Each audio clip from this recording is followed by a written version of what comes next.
If you have been following news about the Lucy Letby case, then you may have seen Caroline Cheetham, co-host of the famous Daily Mail podcast about the case, has via her company, The Media Factory, been receiving payments from Operation Hummingbird, the investigation team that investigated Lucy Letby, and also, in an increasing number of people's opinions, failed to investigate the hospital consultants. So in this video, I'm going to look at the links between Operation Hummingbird and the Daily Mail podcast, and also look at the work of BBC journalist Judith Moritz, specifically her reporting on the Lucy Letby case whilst working for the taxpayer-funded BBC. So looking first at the role of Caroline Cheetham and her company, The Media Factory.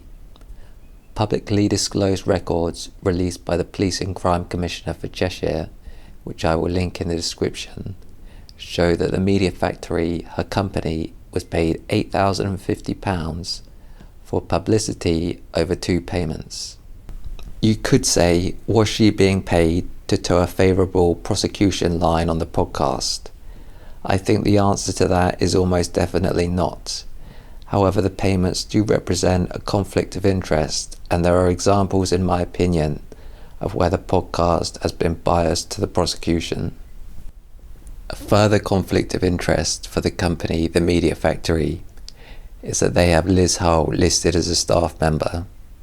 As a writer for the Daily Mail and a podcast co-host, Liz Hull has probably shaped the narrative on Lucy Letby more than any other journalist. To find an example of prosecution bias, I think you could take a dive into any case, but I am going to examine the cases of Baby C and Baby K here. The reason I'm going to focus on the cases of Baby C and Baby K is because these were 2 cases which were complete train wrecks for the prosecution. I think it's been said that bringing Baby D to trial was a dicey move for the prosecution, but I think the cases of Baby C and Baby K were disasters as the trial actually unfolded that were not reported on. Despite these cases being on paper full of prosecution incompetence or worse, many of the important details were played down or not reported by the Daily Mail podcast. I would just like to take a second to look on screen at some of the titles the podcast were using towards the end of the trial before the jury was sent out. 14th of June, a very calculating woman. It's clear that it's in quotation marks, but you may wonder why they never quote from the defence. 12th of June, homicidal activities. Again, the prosecution are quoted. 9th of June, Dr. A is a more neutral title, but there are misrepresentations with their coverage. 5th of June, Dancing the Dance, another neutral title in my opinion. 29th of June, not even in any kind of quotation marks, false trails, as if asserting there has been intentional deception rather than confused records. So now to look at some of the titles the Daily Mail used, even on dodgy cases for the prosecution. For Baby D, they quote from the father, "It never crossed my mind she was in danger of dying," which as the case progressed was a favourable line for the prosecution. But for those looking at the wider picture, with the information available on the public record, many would take it as an indictment of the hospital. For Baby C, they use the title, "The Smallest Baby I've Ever Seen," which I'd say is neutral. An alternative title for the day of court reporting for Baby C, if they were interested in balance, could be the title, quote, "If I'd examined him," close quote. This would fit in with the contempt of court rules, as it is technically a quote from Dr. Gibbs in the court. I think this title would give a subtle implication.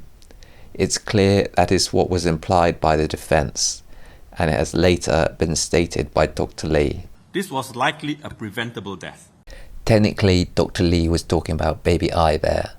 However, the same has been said about Baby C, though the case has been described as controversial due to the baby's small size and other issues.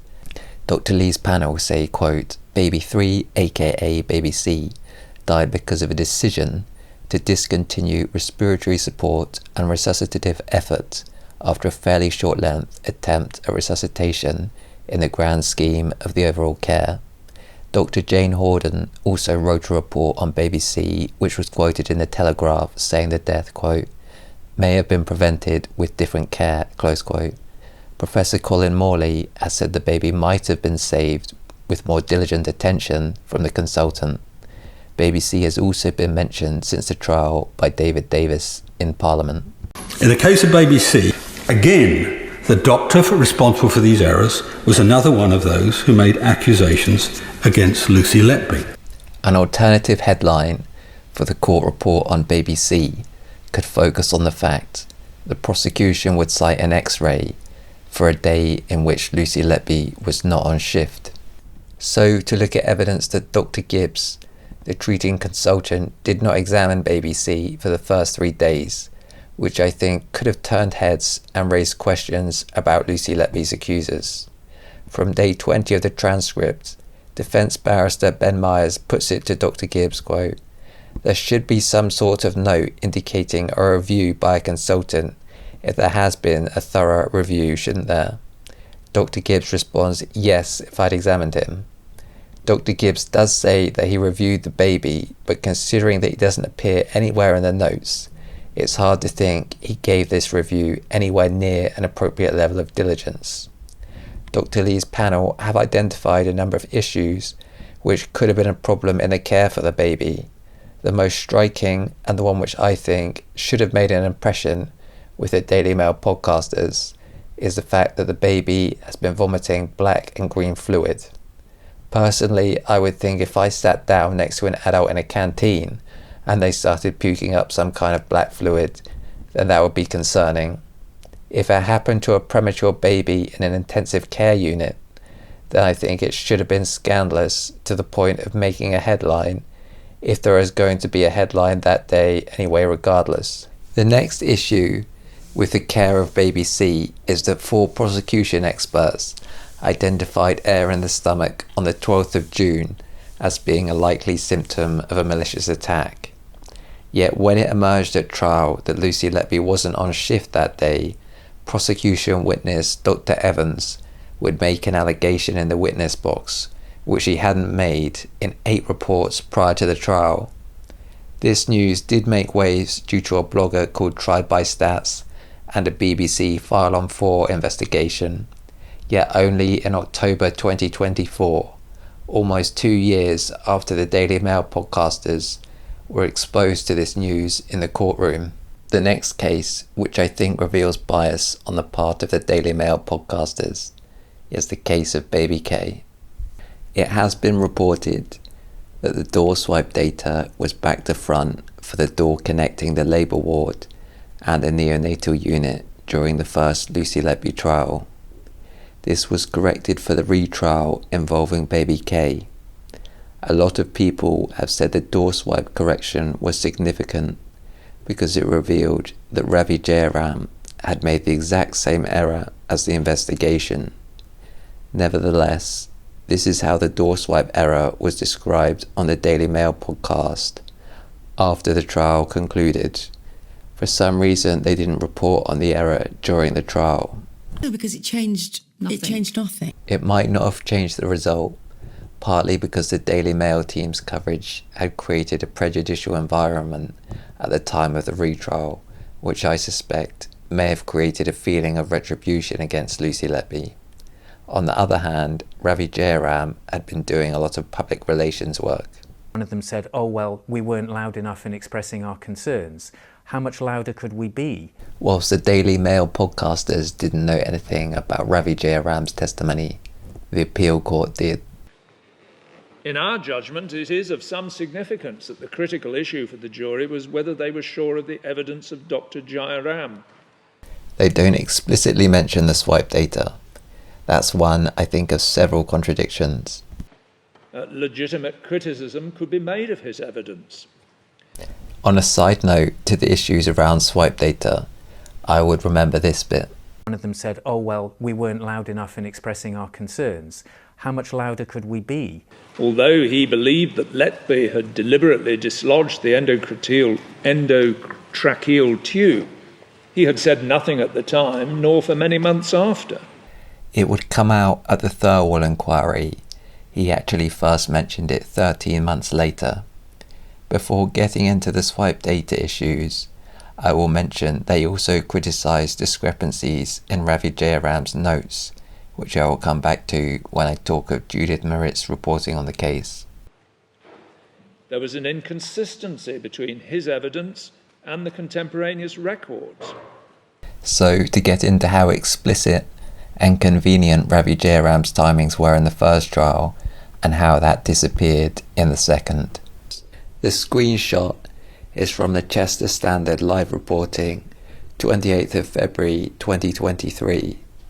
The paper were trying to scramble down as much of what was said in the court as possible. There's a link to this in the description. Just below the 248 timestamp, it says, "The court is showing swipe data for Joanne Williams, who left the neonatal unit at 3:47 a.m. Mr. Myers says it is very precise in coinciding with Dr. Jayaram's recollection of waiting 2 to 3 minutes before the desaturation is timed at 3:50 a.m. and asks if Dr. Jayaram always has such a precise memory. Dr. Jayaram says, in this event I did. He also says, I looked at my watch. Continuing with this segment from the first trial, Dr. Jayaram says, the point is, this incident happened in the window when she, Joanne Williams, was out of the room. He tells the court the incident of this night is emblazoned in his mind. To give a short summary of how the revised swipe data makes Ravi Jayaram look stupid, once the swipe data is reversed, the incident he describes as taking place when Joanne Williams was out of the room can't have taken place at that time. Reading between the lines of Lucy Letby's defence lawyer Ben Myers' comments saying Dr. Jayaram's memories are, quote, very precise in coinciding with Dr. Jayaram's recollection of waiting 2 to 3 minutes after Joanne Williams left, it sounds like Ben Myers was already suspicious of Dr. Jayaram even at that stage. You wonder if Ben Myers was suspicious as to whether or not Dr. Jayaram had seen the swipe data. To speculate, it seems possible Dr. Jayaram may have seen the swipe data from a rogue police officer, or he may have viewed it at the hospital before it was sent to the police.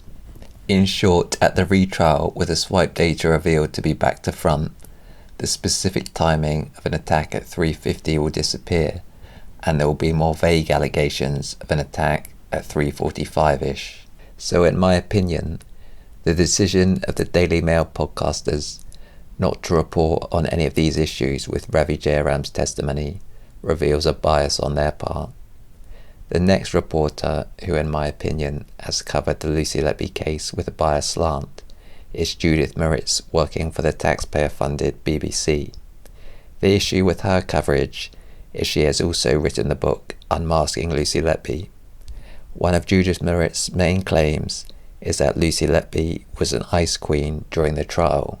Of really difficult detail, and she showed no emotion. She sat notably impassively, very little expression, very little reaction, and the evidence was harrowing, really harrowing. There's a sense that we're judging the jury at the moment, and they absolutely will have accounted for that period of time in the witness box. There's been a narrative that Lucy Letby only showed emotion when talking about herself or when talking about Dr. A senior doctor who likely preyed on her and then stabbed her in the back, blaming her for several attempts to insert a breathing tube that he likely perpetrated.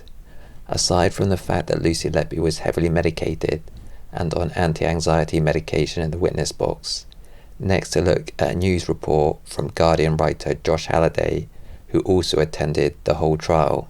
The title kind of gives it away, but to look at some of the substance of the article, Lucy Letby sobbed in court as she recalled the traumatic death of a baby boy. The nurse wiped away tears with a tissue as she told the jury she had never seen a baby bleed in that way before, when the 5-day-old boy died in front of his parents. I found child E's death very traumatic, Letby said, becoming emotional. I'm not going to say that Judith Merritt's coverage is necessarily outrageous, but pointing out another example of prosecution bias. Looking at this tweet, she says, quote, "A record of Dr. Jayaram's call to the hospital transport team later that morning shows that he told them that the baby's breathing tube had been dislodged," close quote. Yet we know from the appeal court judges there was an inconsistency between Ravi Jayaram's account at the trial and the notes he made at the time. There was an inconsistency between his evidence and the contemporaneous records. So now to look at the Chester Standard Court report, which went out at the same time as Judith Merritt's tweet. Call received from Dr. Jayaram. Baby dislodged the tube and had to be reintubated. So in Judith Merritt's tweets, she's saying that the baby's notes said the breathing tube had been dislodged, which leaves room open for the idea that Lucy Letby had dislodged the tube.